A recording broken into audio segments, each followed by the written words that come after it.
Our opening words today are those of Jim Northrup, who was born and grew up on the Fond du Lac Chippewa Reservation. He has said of himself, "I live with the seasons in what is now called Minnesota.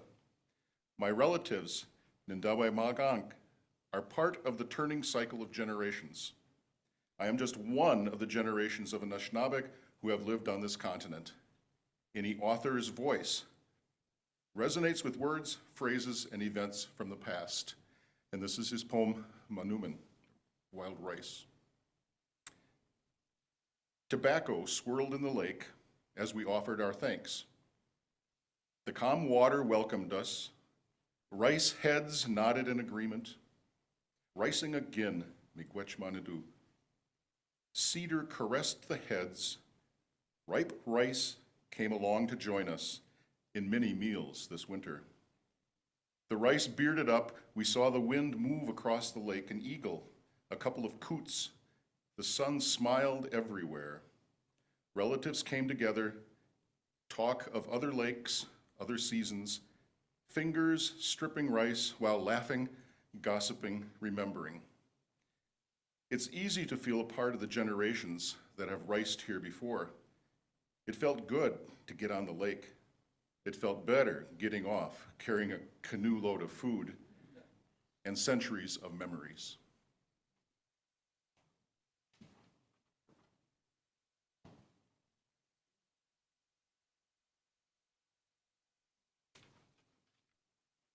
The song we're about to sing is called "Be Like the Bird" by Abby Bettinas, and the words are, "Be like the bird, pausing in her flight a while on boughs too slight, feels them give way beneath her, and sings and sings and sings, knowing she has wings."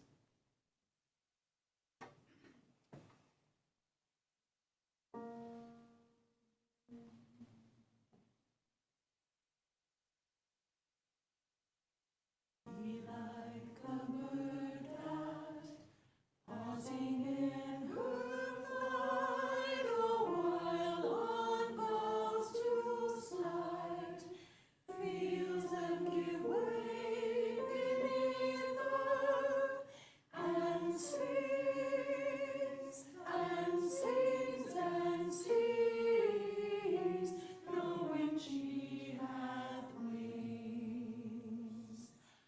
Be like the bird that, pausing in her flight, a while on boughs too slight, feels them give way beneath her, and sings and sings and sings, knowing she has sings and sings. Be like the bird that, pausing in her flight a while on boughs too slight, feels them give way beneath her, and sings and sings and sings, knowing she has sings and sings, knowing she hath wings.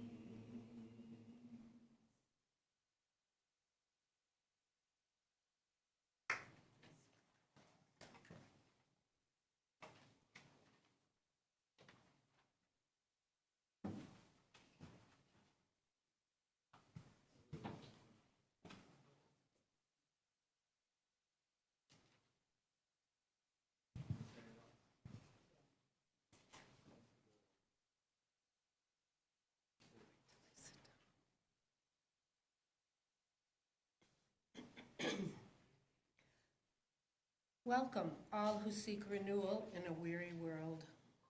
Welcome all who come with love and energy to share.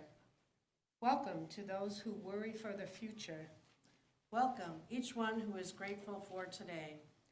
Know that in this place you are not alone. In this community, we share our strength with one another to ease our burdens that we carry. Here, tradition holds us ancestors shine a light from the past. Here, the young lift their bright faces and beckon us onward. Hand in hand, We move forward together.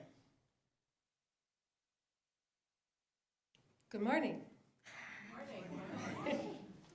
Welcome to MVUUF. My name is Linda Hayen, and I serve on the Board of Trustees. And my name's Laura Thompson. I'm the minister here. Tom Ehlinger is our worship associate today. Richard Duffin is on tech. Nicole Collins is the director of our music ministries. Lark Lewis is our pianist. The MVUUF Choir is in the house, and the Purple Team is on hospitality. We're grateful to have you here with us today and acknowledge that we breathe, live, work, and play on these lands, which are the spiritual, contemporary, and ancestral homelands of the Dakota and Anishinaabe people. We want to extend a special welcome to anyone joining us for the first time today or early in their journey with us. We invite you to take home one of our green visitor packets and fill out our visitor form on the welcome table in the lobby. Folks online can find that visitor form in the chat. So we have a couple of announcements before we continue. We've got an amazing special treat for our midweek centering space this week. Debbie Harvey, who's here, she's going to be leading a drumming circle. Excited about this. Whether you love drumming or you've never tried it, all are welcome and no experience is necessary. And this is also a family-friendly event, so feel free to bring your kids. The drumming starts at 5:30 and goes until about 6:10, and we hope you'll all come and have some fun. Speaking of fun, our creative community event that we had last Saturday night was a blast, and we wanted to let you know that we raised about $1,500, so thank you all very much. And speaking of fun and raising money for the fellowship, that was our second annual Our Creative Community, and this year's also our second annual Holiday Bazaar. Because there's really great things happening at the Holiday Bazaar. So it's December 15th. It's going to be open early for members and friends, so please come. Here's some slides from last year, in case you don't remember. We had tables downstairs with vendors. And then here's a couple of slides of some of the photos from some of the vendors that are coming this year. And the next one, there we go, fun stuff, great stocking stuffers and small gifts. And you're asking, Laura, how do I make this event wonderful? There we go. The first thing that you can do is volunteer your time. Well, that's the second thing, actually, to help us out. You can also donate baked goods and handcraft items, or if you're interested in renting a table, you could do that. Now, there are going to be sign-ups for these things downstairs this morning, right afterwards in the social hall. There are going to be sign-ups right afterwards. Yes. Kathleen? I have in my hand a bin of Rice Krispie bars, my famous family recipe. 10 in here, only 10. 10 Rice Krispie bars. The first 10 people that sign up downstairs after the service get the Rice Krispie. Oh, did you hear that? Free Rice Krispie treats if you sign up to volunteer.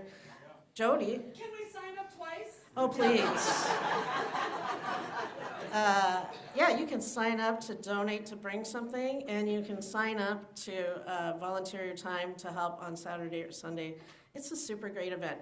Also, what makes this thing happen and go really well is if you share this event with your friends. So you can find it on our Facebook page, share the event. If you have folks that are crafters that like rent tables at events like this, please tell them we still have maybe 7 or 8 tables left downstairs for people to rent. So, or if you want that, please tell us. Anyway, there's so many great things going on here at the fellowship. It's truly wonderful to be in community with all of you. It is wonderful indeed, and a great segue into our chalice lighting for today. Will you all please join me in the words for our chalice lighting this morning?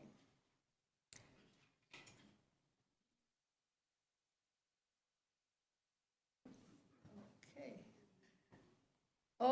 light of life, be kindled again in our hearts as we meet together this morning to honor the connections of community, seeking a wholeness that extends beyond ourselves.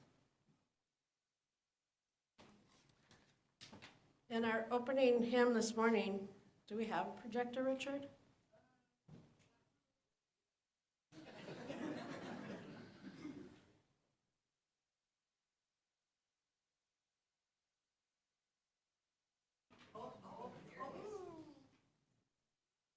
Oh, there we go.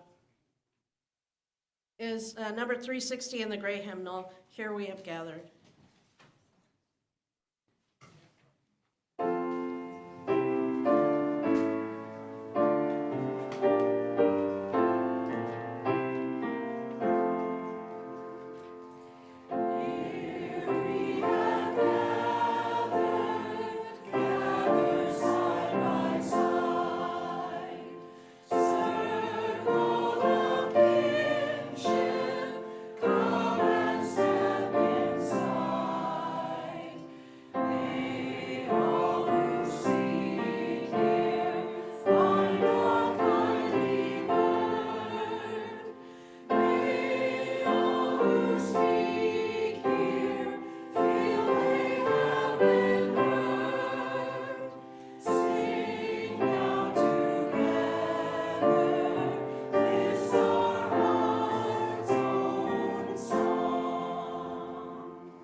This week we turn our sights and our hearts towards what things we are grateful for.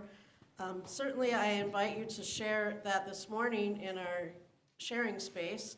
We also welcome any joys or sorrows or concerns that you're holding right now. If you're here in person, you can raise your hand and one of the ushers will bring you a microphone. And if you're on Zoom, you can share it in the chat and we'll share here. Folks on YouTube can always share in their chat as well within their little circle of community. Who here has something that they'd like to lift up today? Hi, Marcy Lovejoy here, and I wanted to let folks know that Nancy Buckman's husband ended up in the hospital yesterday morning, kind of an overnight thing, and it may have been a stroke, but he's fine at this time, but they're holding him over, and she has mentioned recently to many of us that he's lost like 25 pounds in a short amount of time. So I'm just hoping that maybe they'll do a good workup while he's in. Yeah, prayers and good wishes requested for them. And then on my part, I am letting my one of my brothers, I have 5 of them, from up north. My brother's ADHD, and back in the 60s, you didn't get any help with coming up and making your life better with that disability. So anyway, he is kind of the house guest from hell, but he's homeless at this time. And yeah, he thinks that no house rules. But I just had to, with the holidays and the cold weather, and that he's had some illness lately, I'm giving it a chance. And but both my sister and I have given it a chance before, and I need lots of prayers to help me be better with this and help him be a better guest.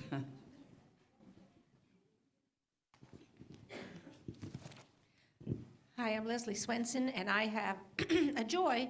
This past weekend, Nan Corliss and Glenn hosted from the auction a dinner and games, and we just had one heck of a lovely time, and the auction's not too far away, next spring. And I, suggest that you think about doing dinners and other things, because it's really a lot of fun and brings a lot of fellowship, and I want to just say thank you. And the second thing coming up, which is a lot of fun, is please do not forget First Saturday. On Saturday morning, December 7th, we are having Matthew Ayers, who is he runs a food shelf in Minneapolis, and he has a lot to say about homelessness, and I've heard him talk, and he is wonderful. So it's a joy that we have him here today, December 7th.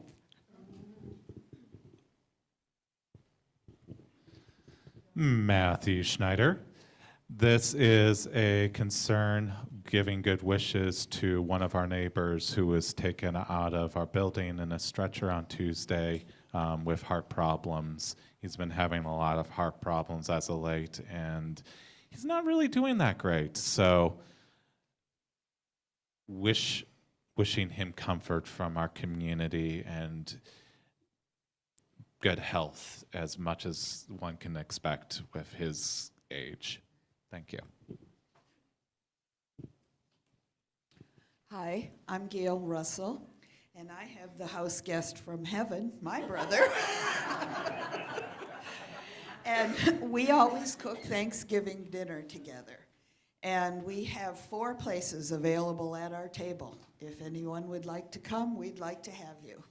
And it's not a vegetarian meal, but I think you'll enjoy it.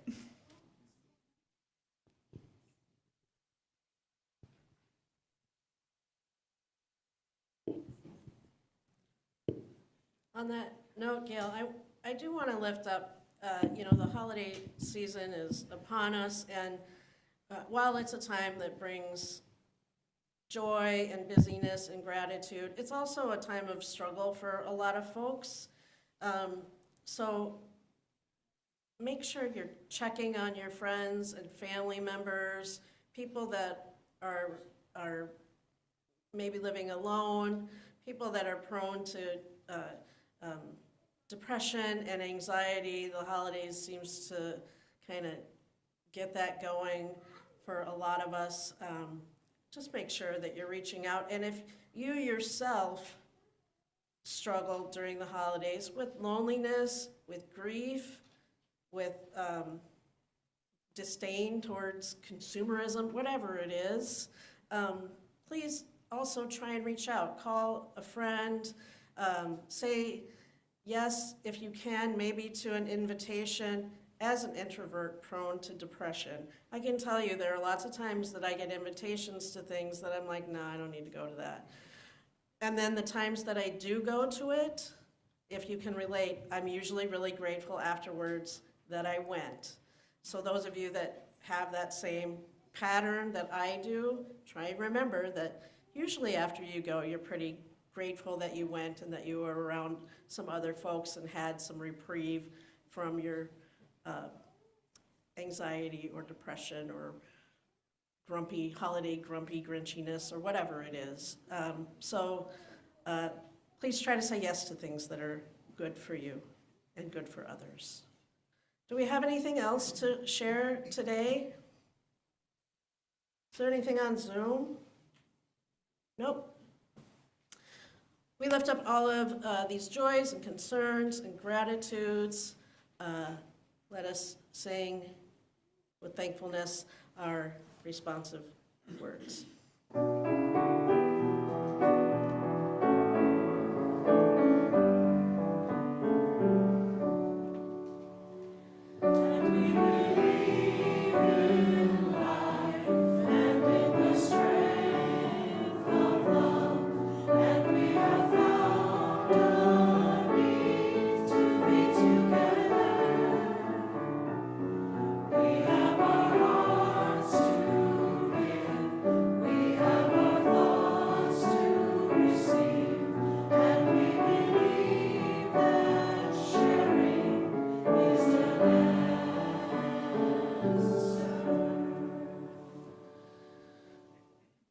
Friends, I did not write down, and I was just thinking about it, which president it was who declared Thanksgiving a national holiday. I know it was celebrated long before that, but it happened sometime in the 1800s, I think. Maybe it was Lincoln. I don't know.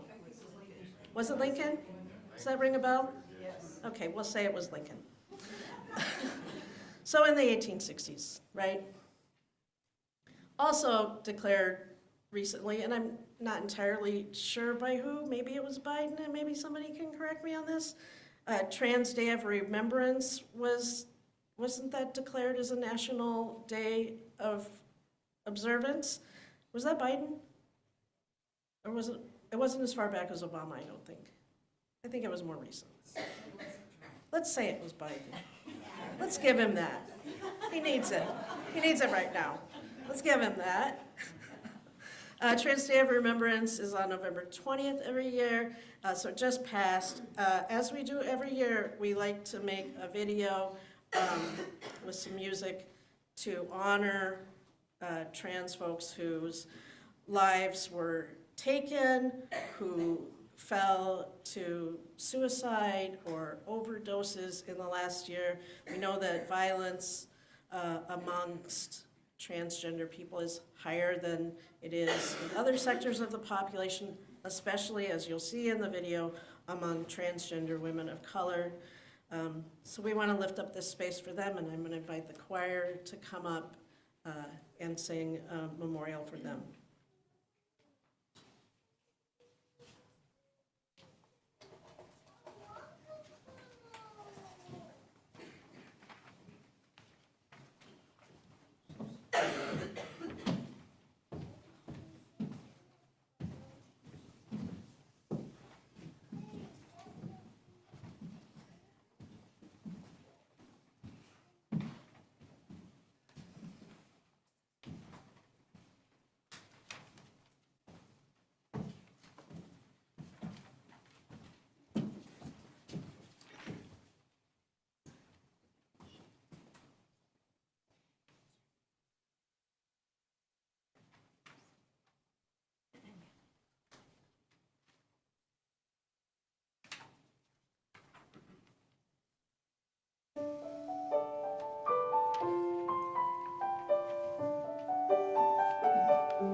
I found it hard to watch that.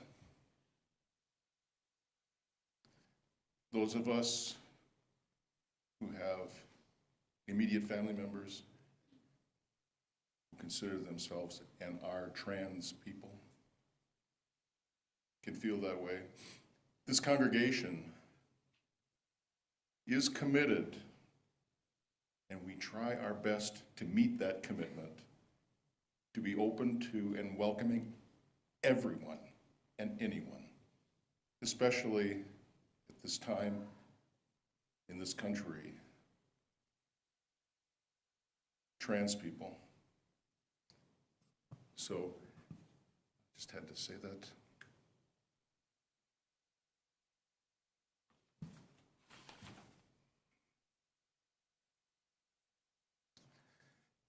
We'll now move into the rest of the service.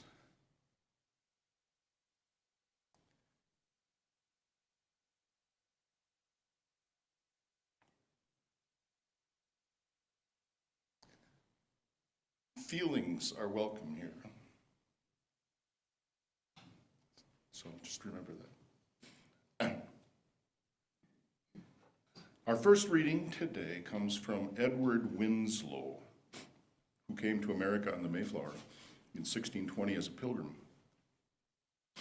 A man of prominent standing, he would go on to become the governor of the Plymouth colony in 1633. This writing, which I'll be reading now, is from the autumn of 1621. Here are his words. Our harvest being gotten in, our governor sent 4 men on fowling, so that we might, after a special manner, rejoice together after we had gathered the fruits of our labor.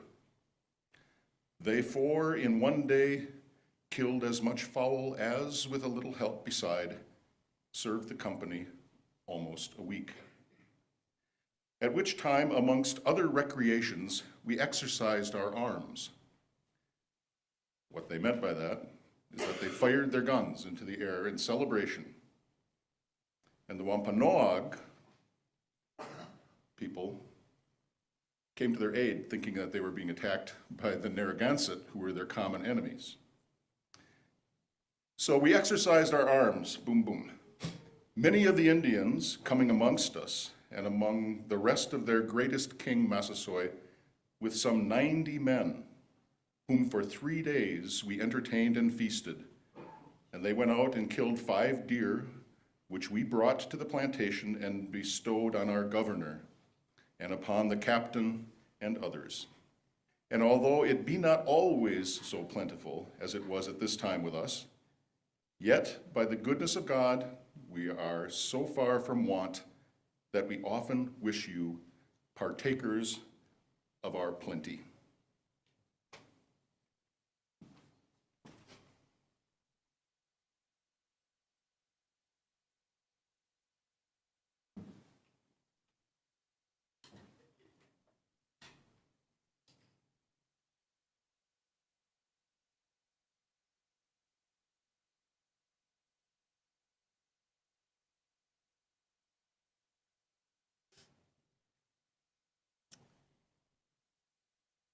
Next reading is from Reverend Mike Johnson's essay, Stolen Land, Stolen Children, and it's published in her book, Finding Our Way Home.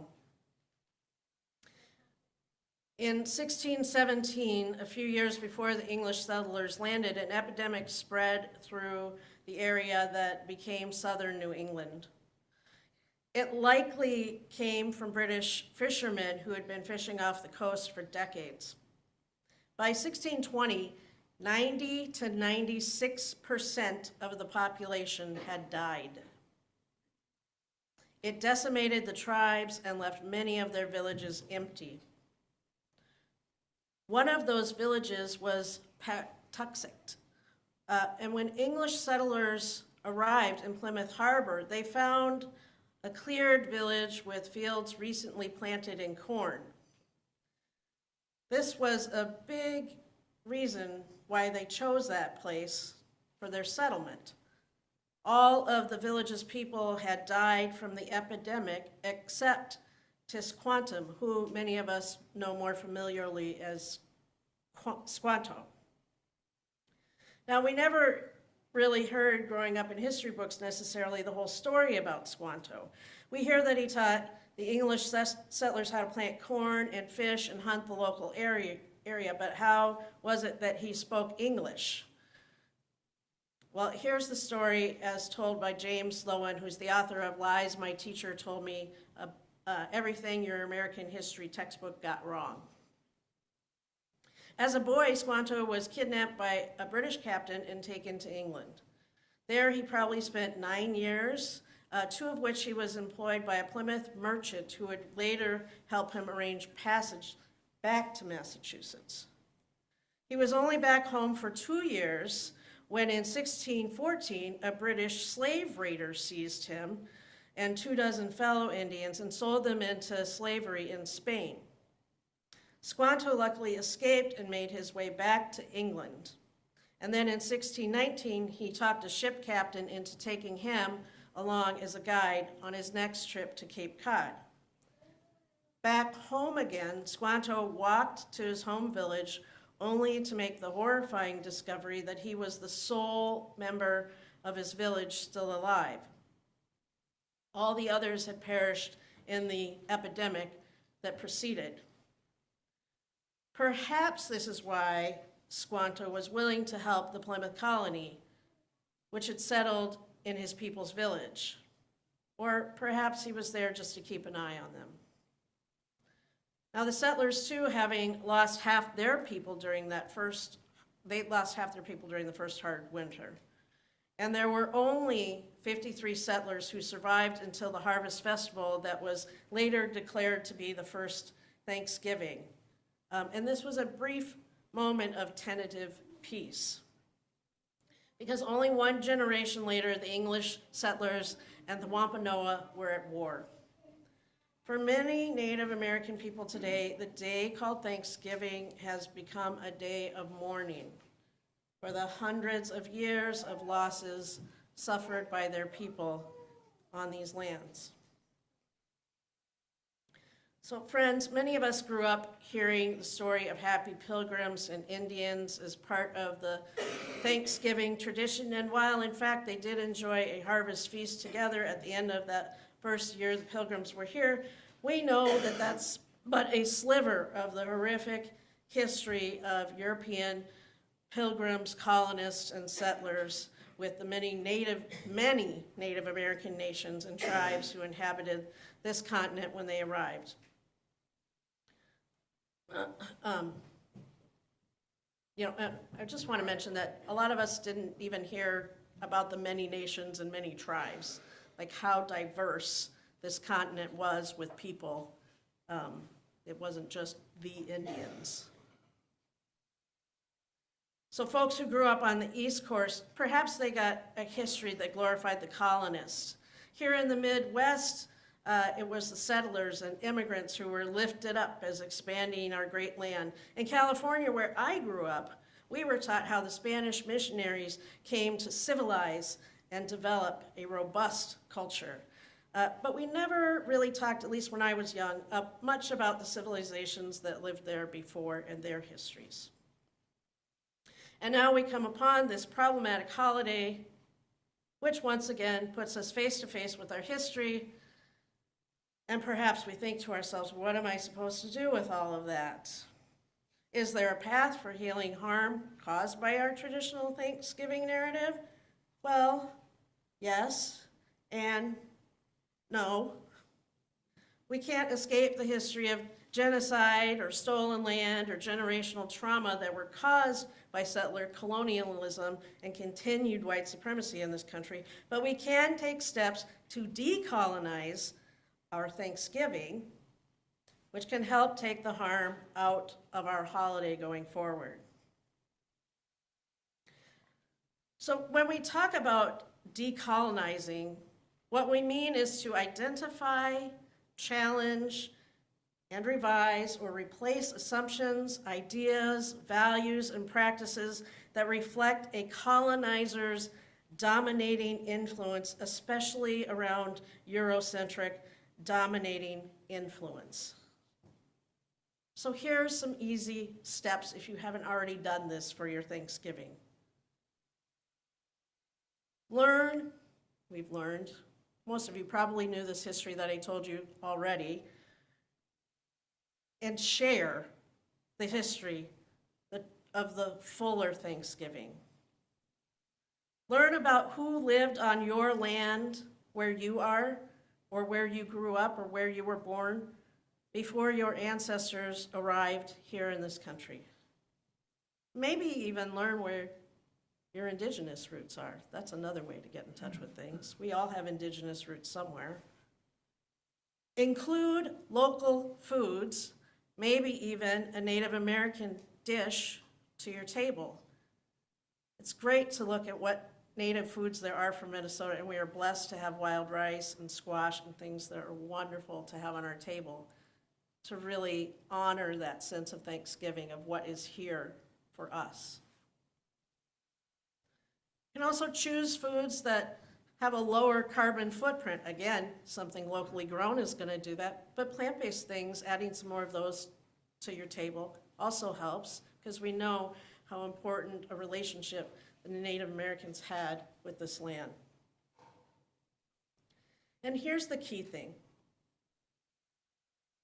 Look for ways to center your holiday around balance, relationships, and gratitude, rather than focusing on gut-busting consumption. I know that's hard. Sometimes. There's gravy involved. And what?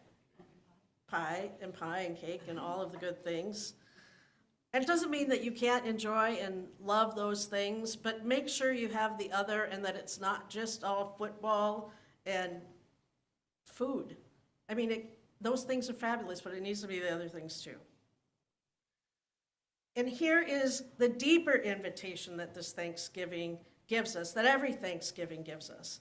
And this is something to be grateful for. And we are invited to think about decolonization, right? This comes up every year. We're invited to think about it, and we're invited to think about it beyond just Thanksgiving. We're invited to think about the ways that we can practice decolonization in our lives every day in a multitude of ways. Now, this can start with the rejection of the very next holiday event that happens. And I am talking about the consumption-focused horror known as Black Friday.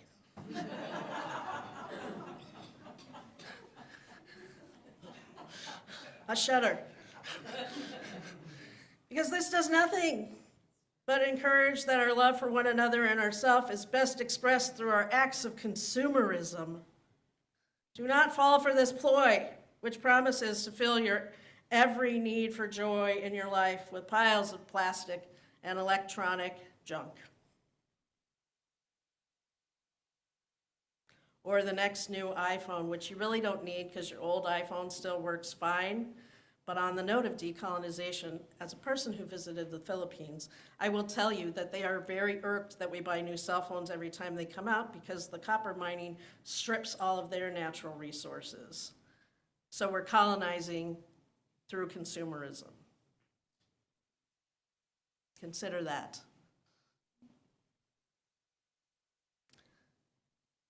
So decolonize your Black Friday. Maybe spend the day playing games with family and friends or taking a walk at your favorite nature preserve or park. Call a friend you haven't seen in a while. Do some crafting that you can donate to the Holiday Bazaar. Bake. Do all the baking if you've recovered from your Thanksgiving cooking and your kitchen is clean. Take the money you would spend on overindulging in stuff and maybe give it to organizations that support healing for those most harmed by colonization. Here is one that you might consider. The Makota Reconciliation and Healing Horse Ride, which has been on hiatus for 2 years but is now back up, is an annual ride that honors the 38 Dakota men executed in Mankato on December 26, 1862, and the 2 that were hanged 2 years later. This was the largest mass execution in U.S. history. Also ordered by Lincoln. This annual journey starts on December 10th at Fort Thompson on the Crow Creek Reservation in South Dakota, and it ends in Mankato on Christmas Day. It serves as a powerful act of remembrance, healing, and education about one of the darkest chapters in American history. Riders travel 330 miles on horse through harsh winter conditions, inspired by a commitment of reconciliation and cultural preservation. The ride symbolizes resilience and unity, ensuring that the stories of the Dakota people and their sacrifices are never forgotten. A Google or Facebook search of Reconciliation Ride, make a mental note, will lead you to where you can donate or learn more about it. This is one thing that you can do to practice decolonization in the next month. As Unitarian Universalists, we hold great honor, respect, and awe for the interdependent web of existence of which we are all a part. Now, this is a decolonizing idea because we know Native Americans also honor the great web of life and have great reverence for our land and all of its creatures. And so when we practice acts that honor interdependence, that's decolonizing. Our social action and racial justice team is working hard putting together a climate revival that's going to take place here the second weekend of January. You can read all about it in the December Unison, which should be dropping in your email inboxes tomorrow. Visitors, that's a little plug here for you to put your name on our visitor form, and you'll get that, all the things that are coming up. At the revival, we will learn about climate justice initiatives that we can engage in, and we will imagine and plan together our climate justice work going forward as a community. So this is something you can do in January to practice decolonization. As UUs, we uphold the value of pluralism, which can also be seen as a decolonizing tool. When we lift up Indigenous voices and support Indigenous artists and organizations, and when we listen to them speak. It happens when we recognize the harm we perpetuate by holding on to names and mascots that perpetuate an idea of colonization. I don't know if you knew, maybe you knew, but just down the road in Mendota Heights, their high school has a new name. Do people know about this? Maybe a couple of you, well, you live in Mendota. Yeah. It was formerly named Henry Sibley High School. In 2021, District 197 School Board voted to change the name to Two Rivers High School. The name change was prompted by a re-examination of Sibley's role in the Dakota War of 1862, which led to the country's largest mass execution. We can participate in all kinds of ways of decolonization like that, within our school districts, in our workplaces. I know my wife is concerned her workplace has a little bit of work to do in some of the naming of their products on that. We can participate in these ways. When you see something or read something and you're like, I'm not sure about that, find out what's going on to make a change. It's our job to look for the places where settler colonialism is still doing harm and do something about it. And it will take all of our values in action: justice, equity, transformation, and generosity, alongside pluralism and independence. They're all required to do this work. So we can look to the values that we uphold to guide us in decolonization. You can take each one of those little phrases and say, what would decolonization look in being held with this value? But it's a lot of work. But I want to tell you, the beauty of all of this is that you don't have to do it alone. We don't have to do it alone. You need not feel buried by a task that seems impossible or a goal that seems out of reach, because we are in this together. We're in this together as conversation partners. We can share resources and share the load. We are smarter together. We are stronger together. We are more compassionate together. each to each, hand in hand, heart to heart, with a love that belongs and holds us all.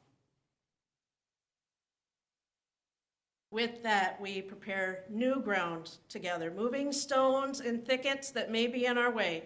We sow new seeds together, we heal together, we reap the harvest together, and we do it again and again and again. And sometimes the harvest is abundant, and sometimes it's lean. And we certainly make mistakes along the way. But here is the beauty of this life. Every new year, every new day, every new breath is an opportunity to begin again, centered in love and lifting up those values and grounded in gratitude. And that is the most amazing thing in this life that we can be thankful for. So happy Thanksgiving. Mitakuye Oyasin. We are one. Blessed be and amen. Oh, I have an opportunity for you to decolonize right now. I've moved our offering to the end for extra effect because our Sunday sharing partner this month is the Minnesota Indian Women's Resource Center. And this is the last week that we'll be sharing our offering with them. And so I invite you to be generous. If you haven't made a donation, I invite you to make a donation. If you don't have cash or the relic that's called a checkbook, I invite you to take out your phone and go to the QR code link, which is also in the order of service. So many ways that we have for you to access giving. That's a blessing. So thank you for your generosity in supporting this wonderful organization. Will the ushers please come forward for the offering?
I just thought of another decolonizing activity.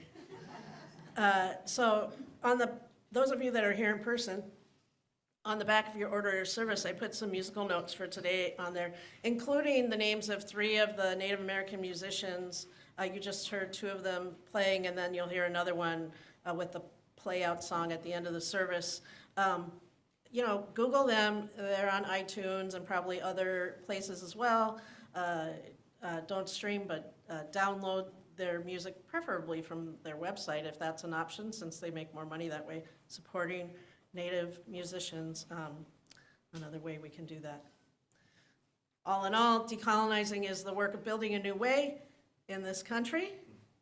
Did you catch that segue that I just did there? Our closing hymn is Building a New Way, number 1017 in the Teal hymnal.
Friends, will you join me in speaking the words of our chalice extinguishing? We extinguish this flame.